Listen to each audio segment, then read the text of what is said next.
In a quiet Wisconsin home, while a mother slept upstairs, a nightmare was unfolding in the basement below. By morning, police would find something so horrifying that even veteran detectives struggled to speak about it.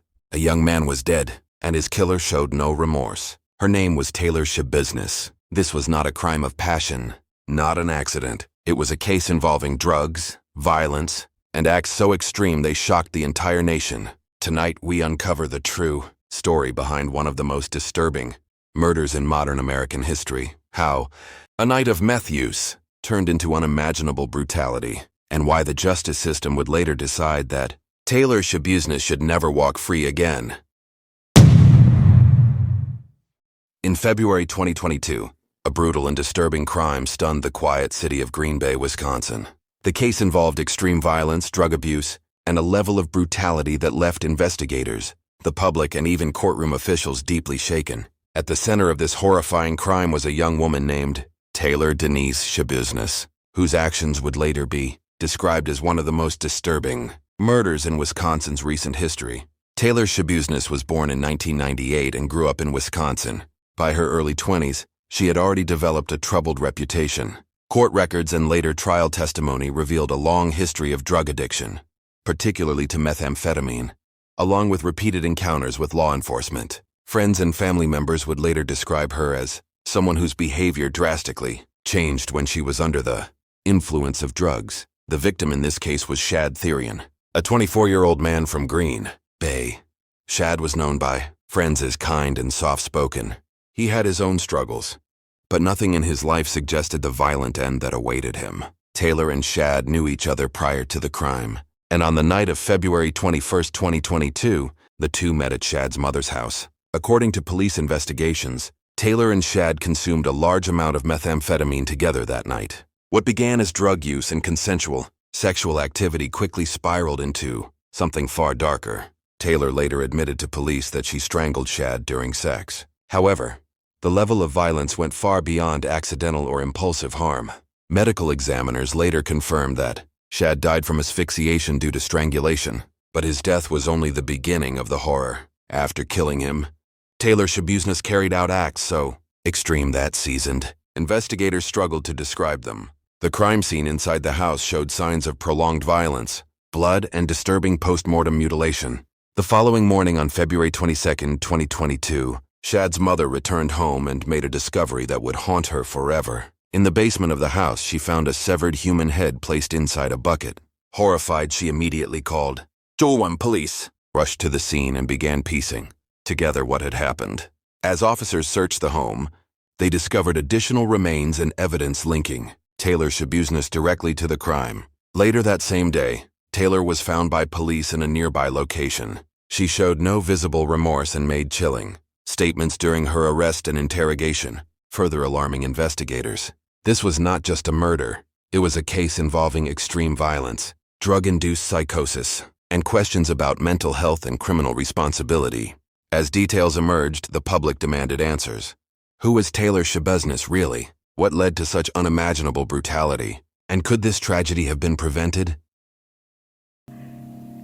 That's broke and really needs money to help get that swole on. So if you could please donate. In the next lesson, we will dive deeper into the night of the murder, reconstructing the events hour by hour, and uncovering what happened inside that house before everything went terribly wrong. The night of February 21, 2022, began like many others in Taylor Schabusiness's chaotic life, marked by drug use, impulsive decisions, and a complete disregard for consequences. But this night would end in a level of violence that few could comprehend. Taylor Schabusiness arrived at the home of Shad Thyrion's mother in Green Bay, Wisconsin, where Shad was staying at the time. According to later testimony, Taylor and Shad had known each other before and had previously used drugs together. That evening, the two went down to the basement, a space that would soon become the scene of an unimaginable crime. Investigators later determined that Taylor and Shad consumed a large amount of methamphetamine. Meth is known to cause extreme paranoia, aggression, hallucinations, and loss of impulse control. Prosecutors would later argue that Taylor was heavily intoxicated, but still fully aware of her actions. At some point during the night, Taylor and Shad engaged in sexual activity involving strangulation, a dangerous act that quickly escalated. Taylor later told police that she placed a chain or similar object around Shad's neck. What may have begun as consensual behavior turned deadly when she continued applying pressure long after. Shad lost consciousness. Medical examiners confirmed that Shad Thyrion died from strangulation. There were clear signs of prolonged oxygen deprivation, indicating that the pressure on his neck was not momentary or accidental. By the time Taylor stopped, Shad was already dead. But instead of calling for help or attempting to revive him, Taylor's actions took an even darker turn. According to police reports and Taylor's own statements, she remained in the basement with Shad's body for hours. During this time, she committed extreme post-mortem mutilation, acts so graphic that they were later described in court only in limited detail. Investigators noted that these actions were deliberate, controlled, and required physical effort, an important point that would later be central to the trial. At no point during the night did Taylor attempt to flee immediately. Instead, she cleaned herself, gathered belongings, and eventually left the house while carrying evidence of the crime with her. Surveillance footage and witness statements later helped police trace her movements after she left the residence. Meanwhile, the house above the basement remained silent. Shad's mother was asleep, completely unaware that her son had been brutally killed just feet away. This chilling detail would later horrify the community and add another layer of tragedy to the case. As morning approached, Taylor finally left the property. She did not contact emergency services. She did not warn anyone. Instead, she walked away, leaving behind a scene of extreme violence and devastation. When police later questioned her, Taylor openly admitted to killing Shad. She described the act without emotion and made disturbing comments that suggested she did not regret what she had done. Officers noted her calm demeanor, even as they confronted her with the severity of the crime. This night marked the point of no return. What happened in that basement would not only destroy one family but also spark a legal battle over mental illness, drug-induced psychosis, and criminal responsibility. In the next lesson, we will examine the horrifying discovery, the police investigation, and how authorities began building a case against Taylor Schabusiness. The morning of February 22, 2022, began like any other for Shad Thyrion's mother. She returned to her home in Green Bay, Wisconsin, unaware that her life was about to change forever. What she discovered inside the house would become one of the most shocking crime scenes in the state's history. As she entered the basement, something immediately felt wrong. In the corner of the room, she noticed a bucket that did not belong there. When she looked inside, she found something no parent should ever see: the severed head of her son, Shad Thyrion. Overcome with horror and disbelief, she ran from the basement and called 911. Emergency dispatchers quickly realized the severity of the situation. Green Bay police officers arrived at the scene within minutes and immediately secured the house. Even experienced officers were deeply disturbed by what they found. The basement showed clear signs of a violent struggle, bloodstains, and evidence of prolonged activity after death. As investigators continued searching the home, they discovered additional human remains and items linking the crime to someone who had been in the basement the night before. There were no signs of forced entry, suggesting the victim had willingly allowed the killer inside. This detail helped narrow down suspects quickly. Police soon identified Taylor Schabusiness as the primary suspect. Witnesses confirmed that she had been with Shad the previous night. Surveillance footage from nearby locations showed Taylor walking through the area in the early morning hours, carrying bags that investigators believed contained evidence. Later that day, officers located Taylor Schabusiness at a nearby residence. When police approached her, they noticed she was disoriented but cooperative. She was taken into custody without resistance. What shocked investigators most was not just the evidence but Taylor's behavior. During interrogation, Taylor admitted to killing Shad Thyrion. She spoke openly about strangling him and described the events of the night in a calm, detached manner. Detectives later testified that she showed no visible remorse and made disturbing statements about the act itself. Police conducted a full forensic examination of the crime scene. Medical examiners confirmed that Shad's cause of death was asphyxiation due to manual strangulation. The injuries indicated sustained pressure on the neck, ruling out an accident. The post-mortem injuries showed intentional actions taken after death, strengthening the prosecution's case. As news of the crime spread, the Green Bay community was left in shock. Vigils were held for Shad Thyrion, and questions quickly emerged about how such a violent crime could happen inside a family home without anyone knowing. The case drew national attention due to its extreme nature and disturbing details. Taylor Schabusiness was formally charged with first-degree intentional homicide, mutilating a corpse, and third-degree sexual assault. Prosecutors immediately signaled that they would seek the harshest possible penalties under Wisconsin law, but the case was far from over. Taylor's defense team began preparing an argument centered on mental illness and drug-induced psychosis, setting the stage for a courtroom battle that would be just as shocking as the crime itself. In the next lesson, we will explore Taylor Schabusiness's courtroom behavior, psychological evaluations, and the disturbing moments that unfolded during her trial. As the case against Taylor Schabusiness moved toward trial, it became clear that this would not be an ordinary courtroom proceeding. From the very beginning, Taylor's behavior raised serious concerns about her mental state and her ability to participate in her own defense. Taylor was initially evaluated to determine whether she was competent to stand trial. Court-appointed mental health professionals examined her over several months. While she had a documented history of mental illness and substance abuse, multiple evaluations ultimately concluded that she understood the charges against her and was capable of assisting her attorneys. This ruling allowed the trial to proceed. However, Taylor's conduct in court quickly became a spectacle. During early hearings, she displayed erratic and aggressive behavior. At one point, she lunged at her own defense attorney, forcing deputies to physically restrain her. In another incident, she made loud outbursts in court and ignored repeated warnings from the judge. Because of these disruptions, Taylor was eventually required to appear in court wearing restraints, including a shock device under her clothing designed to prevent violent outbursts. Prosecutors presented a chilling case built on physical evidence, medical testimony, and Taylor's own admissions. They argued that despite her drug use, Taylor acted with clear intent and awareness. The deliberate nature of the strangulation and the extensive actions taken after Shad Thyrion's death demonstrated control, not confusion. Medical experts testified that strangulation requires sustained pressure for several minutes, meaning Taylor had ample opportunity to stop. Instead, she continued. Prosecutors emphasized that her actions after the killing, cleaning up, moving remains, and leaving the scene proved she understood exactly what she had done. The defense, however, took a different approach. Taylor's attorneys argued that she was suffering from severe mental illness combined with methamphetamine-induced psychosis. They claimed that at the time of the crime, Taylor was incapable of forming intent and did not fully grasp the reality of her actions. Their goal was not to deny the killing, but to reduce her criminal responsibility. Psychologists testified for both sides, creating a battle of expert opinions. While defense experts pointed to hallucinations and dissociation, prosecution experts countered that Taylor's behavior showed goal-directed actions, not psychotic confusion. Throughout the trial, Taylor's demeanor remained unsettling. She often stared blankly, smiled inappropriately, or appeared completely disengaged while graphic evidence was presented. At times, she showed anger toward her own legal team, further reinforcing the chaotic atmosphere of the courtroom. For Shad Thyrion's family, the trial was a nightmare played out in public.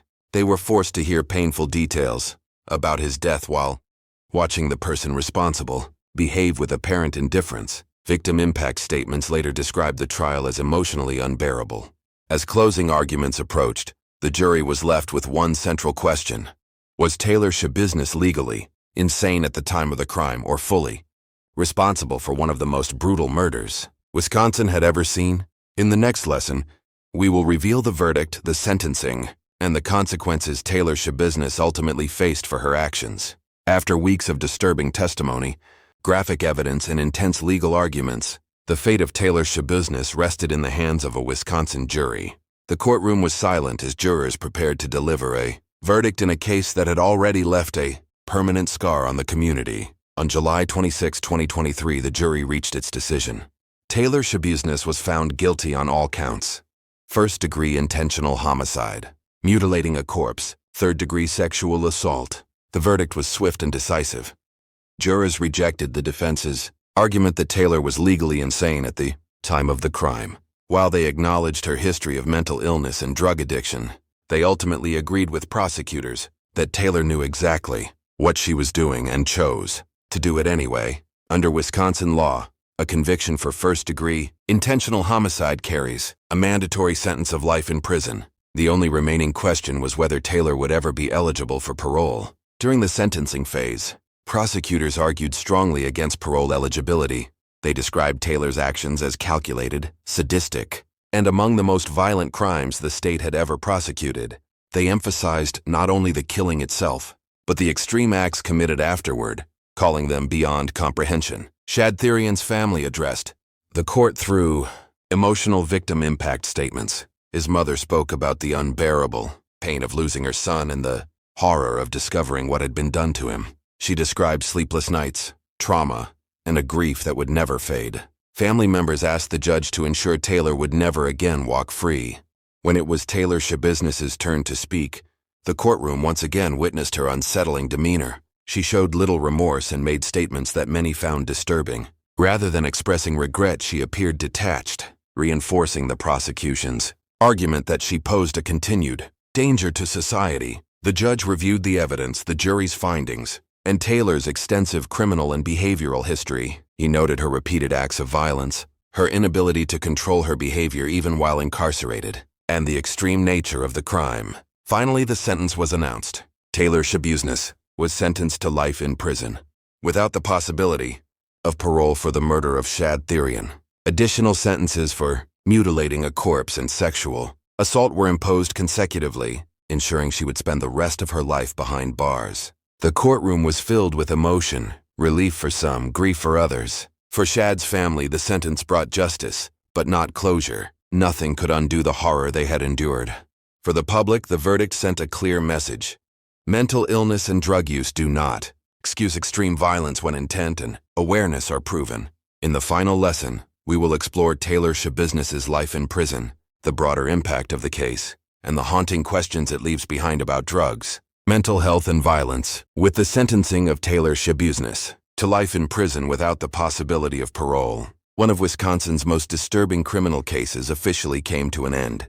But for the family of Shad Thyrion, the aftermath of the crime continues every day. The court's decision ensured that Taylor would never again walk free, yet the emotional damage caused by the crime remains irreversible. After her conviction, Taylor Schabusiness was transferred to a Wisconsin state prison to begin serving her life sentence.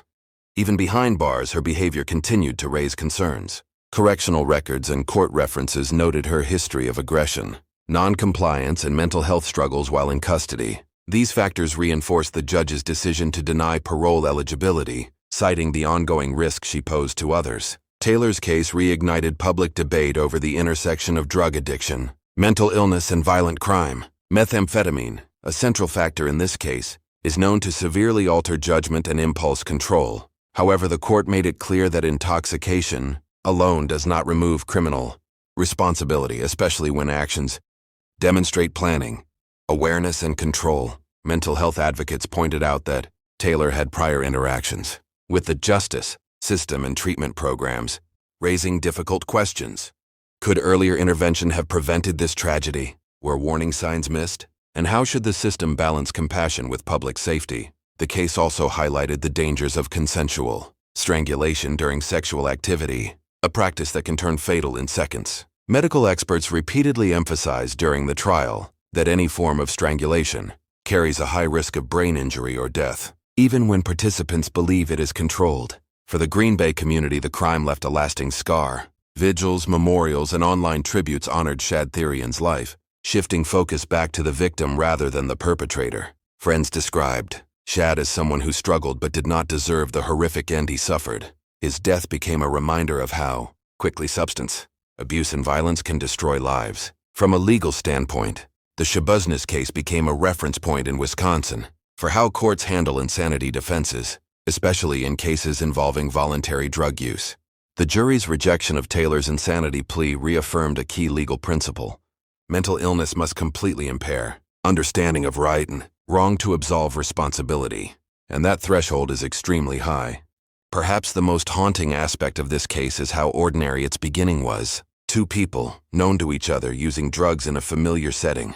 Within hours, it escalated into an act of extreme violence that would shock an entire nation. Taylor Schabusiness will spend the rest of her life in prison, her name forever linked to one of the most brutal crimes in modern Wisconsin history. But the true legacy of this case lies in the lessons it leaves behind. about addiction, untreated mental illness, personal accountability, and the devastating consequences of unchecked behavior. As the story closes, one truth remains clear: behind every shocking headline is a human life lost. And for Shad Thyrion's family, justice came at an unimaginable cost.